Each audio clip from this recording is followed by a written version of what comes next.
Tensions between Iran and the United States continue to escalate, with no clear breakthrough in sight, despite ongoing backchannel efforts and claims of progress from Washington. In what appears to be a rapidly shifting diplomatic landscape, both sides are sending mixed signals, raising hopes of de-escalation one moment and shutting down the possibility of talks the next. According to officials in the administration of Donald Trump, indirect discussions with Iran are still ongoing and have been described as productive. However, Iranian leaders strongly disagree with that characterization. Iran's foreign minister, Abbas Araghchi, made it clear that exchanging messages through mediators does not amount to negotiations. He emphasized that Tehran is not engaged in any direct talks with Washington at this stage. This stark difference in messaging highlights the deep mistrust between the two sides, a mistrust that has only intensified following recent military escalations in the region.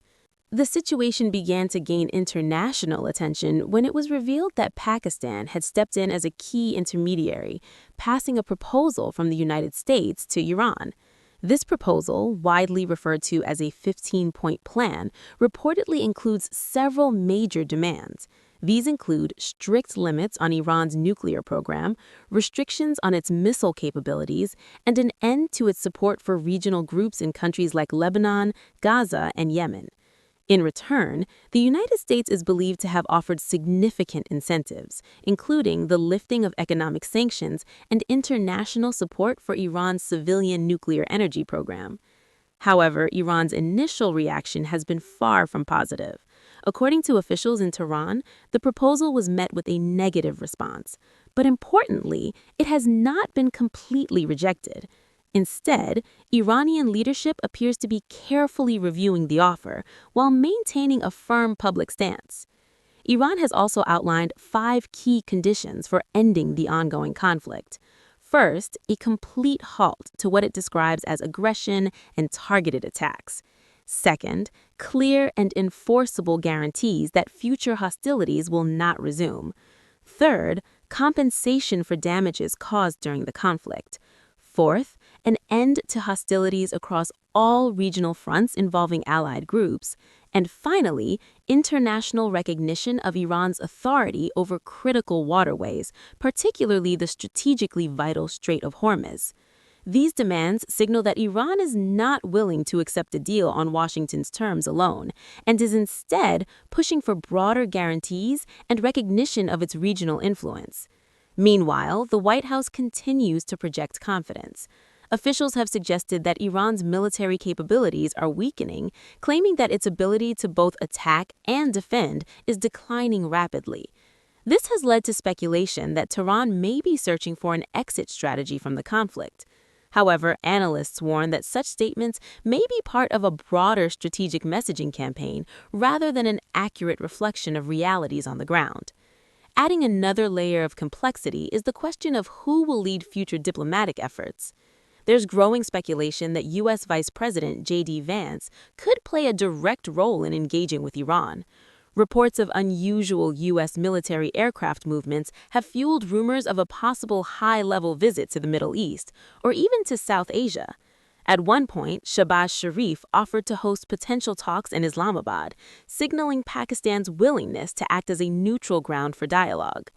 Iranian officials have also indicated that both Pakistan and Turkey are being considered as possible venues for any future negotiations, if they happen at all.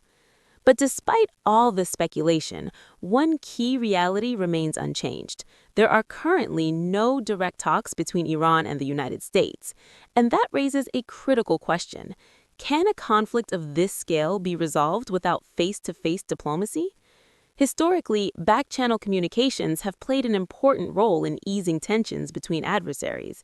However, they are rarely enough on their own to produce lasting agreements.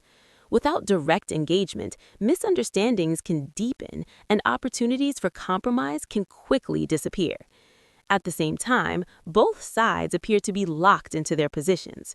For the United States, the focus remains on limiting Iran's nuclear ambitions and reducing its influence across the region. For Iran, the priority is maintaining sovereignty, securing guarantees against future attacks, and asserting control over its strategic interests. This deadlock is further complicated by regional dynamics. The Strait of Hormuz, one of the world's most critical oil shipping routes, remains a key point of contention. Any disruption there could have major global economic consequences, affecting energy markets and increasing geopolitical instability. That is why international observers are watching these developments closely, as even small changes in the situation could have far-reaching impacts. For now, diplomacy continues, but largely behind closed doors. Public statements from both sides suggest progress, but the reality appears far more uncertain. With trust at an all-time low and demands on both sides remaining high, the chances of a quick resolution seem increasingly slim. As the situation develops, the world waits to see whether these back-channel efforts can eventually lead to meaningful dialogue, or whether tensions will continue to rise. For now, one thing is clear: Iran and the United States remain firmly entrenched, and the path to peace remains uncertain.